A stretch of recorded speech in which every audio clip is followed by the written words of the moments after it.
OIC Israel पर oil ban लगाए, ये ईरान ने ओआईसी की मीटिंग में उठाई ये मांग।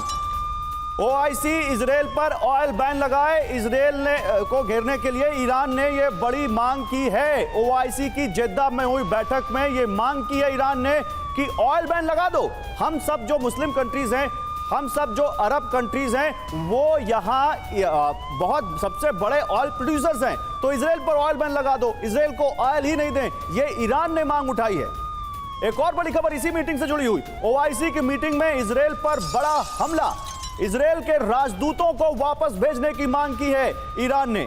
ईरान ने कहा है कि इजराइल के जो भी राजदूत अलग अलग देशों में हैं, ओआईसी कंट्रीज में हैं, उनको वापस भेजा जाए। ओआईसी देश इजराइल के राजदूत वापस भेजें। तो ये एक बहुत बड़ा यहां पर एक डेवलपमेंट है जो ओआईसी में हुआ है, और ओआईसी में ईरान ने सबसे ज्यादा आगे बढ़कर यह मांग की है। प्रोफेसर दाऊदी, क्या आपको लगता है कि ओआईसी देश ईरान की इस मांग को मानेंगे? देखिए, सबसे बड़ी बात यह है कि जब इतना बड़ा हादसा हुआ है और 7 अक्टूबर से हम लोग देख रहे हैं और उसका अंदाजा था कि ये एस्केलेट करेगा, और जब हमने देखा कि प्रधानमंत्री नेतन्याहू ने कहा हम किसी भी रूल्स को नहीं मानेंगे और किसी भी तरीके से जो भी होगा हम करेंगे, यानी कि हमें रूल से मतलब नहीं। और आज ये जो दिखा है सामने, ठीक है, वो लोग कह रहे हैं कि कुछ लोग कह रहे हैं इधर से हुआ, कुछ उधर से, लेकिन अल्टीमेटम देने के बाद जो मासूमों की जान गई है, आप आज पूरे मीडिया रिपोर्ट्स को देख सकते हैं। हमने कल भी कहा, परसों भी कहा, आपके साथ ही कहा कि सिविलियंस का यह हमारा पहला राइट बनता है तरीके से जो वॉर क्राइम नहीं कर पाए और जो लोगों की जान नहीं। अगर ये सामने मामला आया है तो देखिए, आप यूक्रेन और रशिया में जब वॉर हुआ था तो सैंक्शंस लगे थे अचानक। एक अपडेट अपने व्यूअर्स को दे दूं प्रोफेसर दाऊदी, फिर आप बीच में जरूर नहीं बोलूंगा, आप बोलिएगा। ये जो तस्वीर इस वक्त मेरे राइट हमारे व्यूअर्स देख पा रहे हैं, ये तस्वीरें इस वक्त हमें लाइव मिल रही हैं। फिलिस्तीन में कैसे इजराइल का विरोध हो रहा है, कैसे सड़क पर लोग उतर आए हैं, ये तस्वीरें लाइव हैं, ये इस वक्त वहां पे हो रहा है जो हम आपको दिखा रहे हैं। प्लीज दाऊदी साहब बोलिए। तो मैं ये कह रहा था कि हमने देखा कि यूक्रेन और रशिया में जो वॉर शुरू हुआ, अभी खत्म भी नहीं हुआ है, तो कितने सैंक्शंस लगे। तो होता क्या है, आप देखें इंडिया और चाइना के बीच जो मसले मसाइल चल रहे थे शुरू में, तो कितने ऐप्स को बंद कर दिया गया।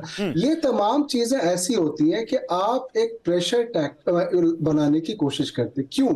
क्योंकि अगर ये चीजें बहुत ज्यादा फैल रही हैं तो उसको रोका जाए। मकसद यहाँ पे यह है, मैंने कल भी कहा था आपसे, अगर ऐसा होता तो मिलिट्री सपोर्ट की बात होती, तो ये होता हम मार देंगे, ऐसे कुछ भी बात नहीं है। यहाँ मुझे लगता है कि ये तमाम लोग, कोई भी नहीं चाहता है हकीकत में कि जंग हो, जंग से कुछ हासिल नहीं है। हाँ, अभी जो कल ये मामला हुआ है, ये बहुत ही ज्यादा जंग नहीं चाहते, जंग नहीं चाहते, लेकिन बाइडेन जिस तरह से खुलकर कह रहे हैं कि हमला इजराइल का है ही नहीं, तो अब ओआईसी देशों के पास ये बताइए क्या बचता है? मैं आ रहा हूं। आईडीएफ ने सबूत की बात भी कही है। आप बात कर रहे थे अभी रूस की, रूस ने जो सबूत मांगे हैं, यहां पर बाइडेन ने, इजराइल ने कहा है कि हम सबूत देंगे, आईडीएफ जो इजराइल की डिफेंस फोर्सेज है। लेकिन मैं अब आपको एक तस्वीर दिखाना चाहता हूं, और वो तस्वीर हिला देने वाली है, वो तस्वीर हम सबको सोचने पर मजबूर कर देने वाली है। आपको जिस हॉस्पिटल के बारे में हम बता रहे हैं, उस हॉस्पिटल के डायरेक्टर ने कैसे एक प्रेस कॉन्फ्रेंस की, लाश के बीच से, वो तस्वीर आपको देखनी चाहिए। 500 से ज्यादा लोग मारे गए इस हमले में, कहा जा रहा है। इजराइल का दावा है कि यह हमला हमारा नहीं है, बल्कि जो फिलिस्तीन के जो इस्लामिक जिहाद ग्रुप है, फिलिस्तीनी इस्लामिक जिहाद ग्रुप, उसने हमारे ऊपर रॉकेट छोड़े थे और रॉकेट मिसफायर होकर उनके हॉस्पिटल पे गिरा। हालांकि जिसकी तरफ से भी हुआ, ये तस्वीरें आपको हिलाकर रख देंगी। लाश के बीच से प्रेस कॉन्फ्रेंस कभी देखिए आपने? आपको दिखाते हैं टूटती सांस, बिखरता देश, कैसे एक एक दिन, गुजरता हुआ दिन यहां पर इस गाजा को बिल्कुल बिखेर के रख दे रहा है। आप देखिए गाजा में इस वक्त क्या हाल है, फिलिस्तीन में क्या हाल है, लोग अपनों को कैसे खो रहे हैं और किस तरह से वहां कोहराम मचा हुआ है, हाहाकार मचा हुआ है, किस तरह से लोग वहां पर परेशान हैं।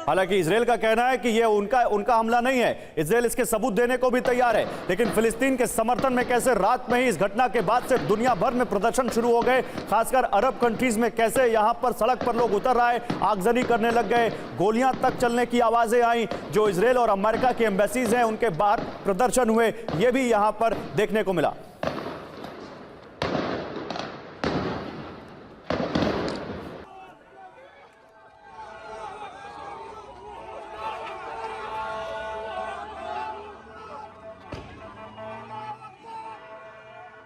तो ये तस्वीरें आप देखिए, ये तस्वीरें आपको बताने के लिए काफी हैं कि कल रात से अब तक बहुत कुछ घट चुका है।